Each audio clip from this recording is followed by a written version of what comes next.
मी तर आता असं ठरवलं, भाजपकडून जर माझा घरचा उभारला तर त्याला घोडा लावणार, आणि विरोधात जर दुश्मन उभारला बटन दाबायच्या अगोदर 10 शिवाय पण बटन त्या लागणार.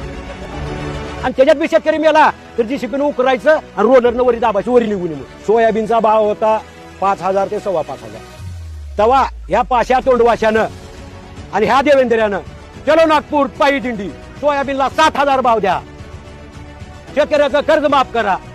आज सगळ्या वस्तूचे भाव दुप्पट ते तिप्पट झाले. डिझेल घ्या, पेट्रोल घ्या, गॅस घ्या.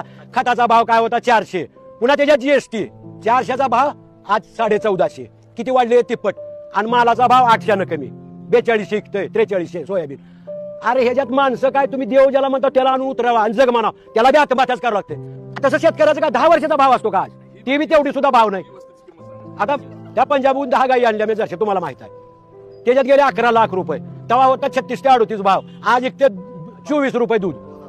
हा, खुराकीचा भाव 1800 रुपये 50 किलो, म्हणजे एका क्विंटलला किती झाले? 3600 रुपये. आणि दुधाचा भाव कमी. असल्या दुष्काळात एवढं ऊन आहे, चाऱ्याचे भाव गगनाला भिडलेत. ह्या परिस्थितीत तुम्ही दुधाचे भाव जर 10 रुपये 15 रुपये कमी केला, कोण जगणार आहे तिथं? आणि मला एक प्रश्न पडला, ज्या मोदीनं भोपाळमध्ये 2-4 लाख लोकांपुढे म्हणला की अजित पवारानं 70,000 कोटीचा घोटाळा केलाय. हा, मग 70,000 कोटीचा घोटाळा केला आणि 2 दिवसात ऐकण्यात आलं की शपथविधी झाला आणि महाराष्ट्राच्या तिजोरीच्या अर्थ खात्याच्या चाव्या त्याला दिल्या. मग मला प्रश्न पडला, ही अन्न खात्यात वाटायला, कारण अन्न खाणार तर एवढं लबाड बोलणार नाही. 100 कोटी पैसे लागले त्या केजरीवालच्या माग, कुठं सापडायला नाही. 1.5 वर्ष झालं ईडी छापे मारून 25 बेजार आहे, 1 रुपया सापडला नाही त्याला मधी. आणि 70 कोटीवाल्याला उपमुख्यमंत्रीपद. वारे देश, ह्याच्या पैसे लोक मेले का देशापाठी?